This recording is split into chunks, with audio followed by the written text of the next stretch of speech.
Dear students, I am Rupali Sharma from GMHS 38 west और जो chapter हम डिस्कस कर रहे हैं that is human eye and the colourful world. और इसके पार्ट 3 में हम स्टडी करेंगे लाइट से जुड़े हुए कुछ फिनोमेना।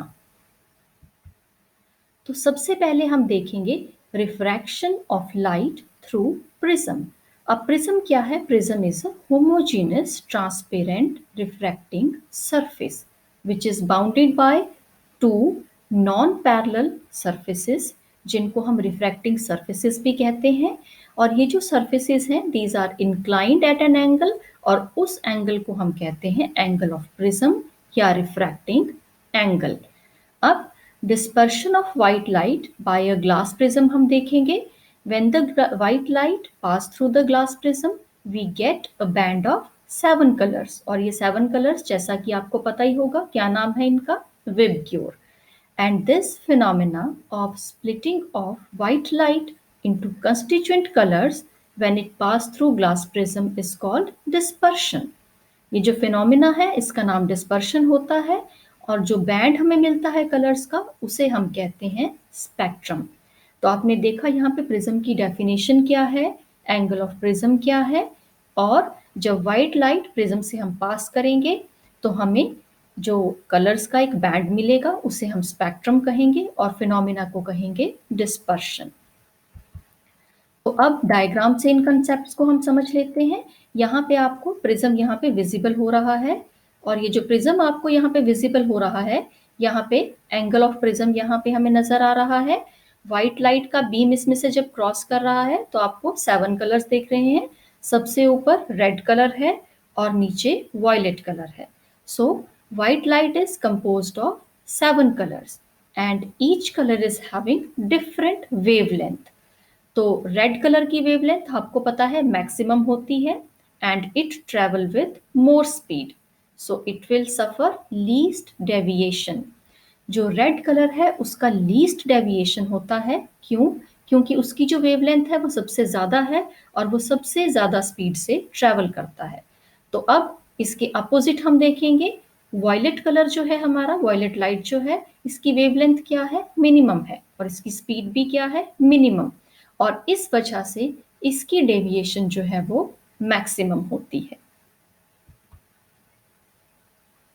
तो स्टूडेंट्स अब आपको इस छोटे से वीडियो में नेचर का एक बहुत ही सुंदर फिनोमिना नजर आ रहा होगा। अगर आप स्काई का कलर देखें तो दैट इज ब्लू। ये भी हम देखेंगे कि स्काई का कलर ब्लू क्यों है।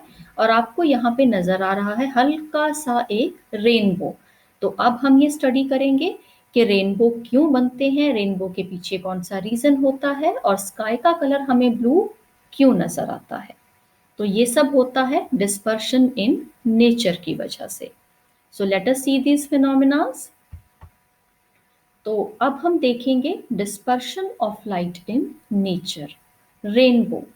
सो a rainbow is formed after rain shower in a direction opposite to sun. जो सूरज होता है उसके अपोजिट डायरेक्शन में रेनबो बनता है। When sunlight fall on a raindrop, it is refracted and then dispersed. तो जैसे ही सनलाइट किसी रेन ड्रॉप पे गिरती है सबसे पहले क्या होता है? रिफ्रैक्शन होता है उसका, क्योंकि मीडियम चेंज हो जाता है लाइट का।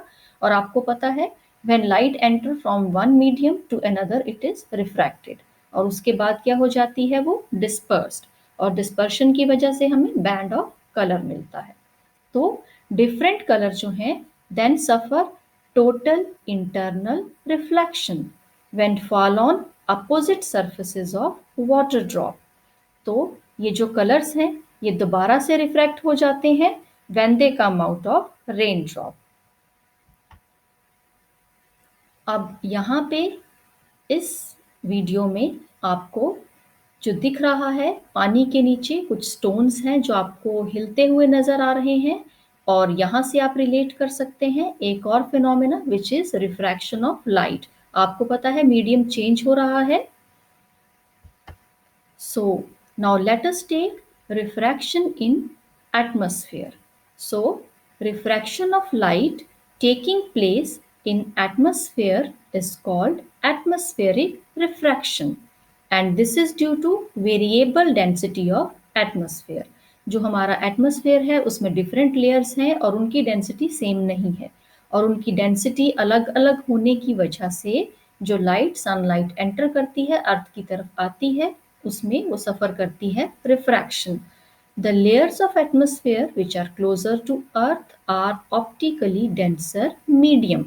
जो अर्थ के पास लेयर्स हैं जैसे कि स्ट्रेटोस्फेयर है, ट्रोपोस्फेयर है, ये ऑप्टिकली डेंसर हैं, जबकि जो लेयर्स अर्थ से दूर हैं वो ऑप्टिकली रेयरर मीडियम है। So this give rise to many phenomena just like twinkling of stars, advanced sunrise and delayed sunset। तो सबसे पहले हम समझेंगे ट्विंकलिंग ऑफ स्टार्स को।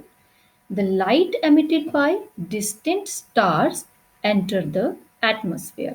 अब बहुत दूर दूर स्टार्स हैं, उनसे जो लाइट आती है वो हमारे एटमॉस्फेयर में आती है, डिफरेंट लेयर से होकर जाती है और हमारी आइज में एंटर होती है। लेकिन इन सबके बीच में क्या होता है, जो लेयर क्लोजर है अर्थ के वो कैसी हैं, ऑप्टिकली डेंसर। तो जो लाइट रे है वो बेंड कर जाती है toward normal and when it move gradually toward the earth and moreover these layers are mobile। ये एयर से बनी हुई हैं तो लेयर्स हिलती रहती हैं, यहाँ पे टेम्परेचर भी चेंज होता है, उनकी डेंसिटी भी कंटिन्यूसली चेंज होती है। तो जो आपको अपरेंट पोजीशन दिखती है स्टार की और जो ब्राइटनेस दिखती है वो कंटिन्यूसली आपको चेंज होती दिखती है, और इसी वजह से आपको लगता है कि स्टार्स क्या हैं, वो ट्विंकल कर रहे हैं। तो अब देखिए इस वीडियो में छोटे से एनिमेशन में आपको ट्विंकल करते हुए बहुत से सुंदर से स्टार्स दिख रहे हैं, और इनकी ट्विंकलिंग का रीजन क्या है, yes it is refraction through atmosphere. तो स्टूडेंट्स अब ये जो ट्विंकलिंग ऑफ स्टार है इसको हम एक डायग्राम से समझ रहे हैं। यहाँ पे एक बच्चे को खड़ा हुआ दिखाया गया है और स्टार की रियल पोजीशन दिखाई गई है और अपरेंट पोजीशन भी यहाँ पे दिखाई गई है, और आप देख सकते हैं एक डाउनवर्ड एरो जो ये शो कर रहा है कि रिफ्रैक्टिव इंडेक्स जो है वो इंक्रीज कर रहा है। और इसी एटमॉस्फेरिक रिफ्रैक्शन की वजह से क्या है, जो स्टार है उसकी दोनों पोजीशंस अलग अलग आपको नजर आ रही हैं और स्टार आपको ट्विंकल करता हुआ नजर आ रहा है। अब आपको पता है लाइट तो प्लैनेट्स भी हमारे जो है वो रिफ्लेक्ट करते हैं, तो प्लैनेट्स हमें ट्विंकल करते क्यों नहीं नजर आते हैं। तो इसका रीजन हमारे पास ये है कि जो प्लैनेट है that is aggregate of many point sources. बहुत से छोटे छोटे पॉइंट सोर्स होते हैं एक प्लैनेट में, तो इन सारे पॉइंट सोर्सेज से जब लाइट आती है तो क्या होता है, the total variation in the amount of light entering our eyes from all these individual point size sources will average out to zero and thereby it nullify the twinkling effect। तो यहाँ पे आपको रीजन मिल गया कि planets हमारे twinkle क्यों नहीं करते, क्योंकि बहुत सारे सोर्स से जो लाइट आ रही है उसका एवरेज क्या हो जाता है, जीरो। तो अब इस वीडियो को आप ध्यान से देखिए। आपने देखा कि स्काई का कलर आपको पहले कैसा नजर आया था, ब्लू, और यहाँ पे आपको स्काई का कलर कैसा नजर आ रहा है, ऑरेंज या रेड। तो ये सीन है ड्यूरिंग सनराइज और ड्यूरिंग सनसेट का, और जिसमें आपको कलर नजर आता है रेड। और अब हम देखेंगे कि ड्यूरिंग सनराइज और सनसेट रेड कलर का रीजन क्या है। तो स्टूडेंट्स एटमॉस्फेरिक रिफ्रैक्शन जो है वो इफेक्ट करती है सनराइज को और सनसेट को। यहाँ पर आप देखिए कि सनराइज जो है वो हमें थोड़ा जल्दी नजर आ जाता है और सनसेट जो है थोड़ा सा हमें डिलेड लगता है। अब यहाँ पे आप देखिए सन नियरली ओवरहेड पोजीशन में दिखाया गया है और यहाँ पे less blue light is scattered, जबकि जो सन हमारा होराइजन पे चला जाता है then blue light is scattered away. जो ब्लू लाइट है वो स्कैटर हो जाएगी तो इस वजह से हमें नहीं दिखेगी। तो हमारे पास कौन सी लाइट बची, रेडिश कलर की लाइट हमारे पास ज्यादा बचती है, तो हमें स्काई कैसा नजर आता है, ब्लू। तो सन जब हमारा होराइजन पर होता है ब्लू लाइट हमारी स्कैटर अवे हो जाती है और बाकी बचता है कलर रेड, तो हमें स्काई नजर आता है रेड। लेकिन जब हमारा सन ओवरहेड होता है तो ब्लू लाइट ज़्यादा स्कैटर नहीं होती है, तो इस वजह से स्काई हमें नज़र आता है ब्लू। तो अब हम कुछ और फिनोमेना देख लेते हैं, जैसा कि मैंने आपको बताया, advance sunrise and delayed sunset. Actually, sun sets when it is below horizon in the evening, but the light rays coming from sun below horizon reaches our eyes after refraction by layers of atmosphere. तो सन जब set होता है तभी set होता है जब horizon से नीचे होता है, लेकिन जो लाइट रेस होती हैं जो सन से आ रही हैं, सन एक्चुअली होराइजन के नीचे है, लेकिन जो लाइट रेस वहां से आ रही हैं और वो रिफ्रैक्ट होके हमारी आईज तक आ रही हैं, तो ये जो रेस हैं ये अपेयर होती हैं जैसे कि अपरेंट पोजीशन हो सन की विच इज अबव होराइजन। तो जो आपको होराइजन के अबव दिखता है that is the apparent position of sun, लेकिन एक्चुअली जो सन होता है वो होराइजन के बिलो जा चुका होता है। अब हम देखते हैं scattering of light. When light enter the atmosphere, it is absorbed by atoms and molecules of atmosphere. सबसे पहले एटम और मॉलिक्यूल उसको एब्जॉर्ब कर लेते हैं और फिर क्या करते हैं, उसे री emit. So this is called scattering of light. More is the wavelength, less is the scattering. जितनी ज्यादा वेवलेंथ होगी स्कैटरिंग उतनी ही क्या हो जाएगी, कम हो जाएगी। तो जो हमारी रेड लाइट है जिसकी वेवलेंथ सबसे ज्यादा है, it is scattered less, and blue light is scattered more. तो जो हमारा स्काई है वो हमें कैसा नजर आता है, ब्लू। लेकिन सनसेट और सनराइज के टाइम पे जो सनलाइट है वो ज़्यादा लंबा डिस्टेंस ट्रैवल करती है एटमॉस्फेयर से, तो स्कैटरिंग जो है वो हमारी चेंज हो जाती है। जैसा कि हमने देखा, तो हमारे पास कौन सी लाइट जो है वो हमारी आइज तक पहुंचती है, that is the red light.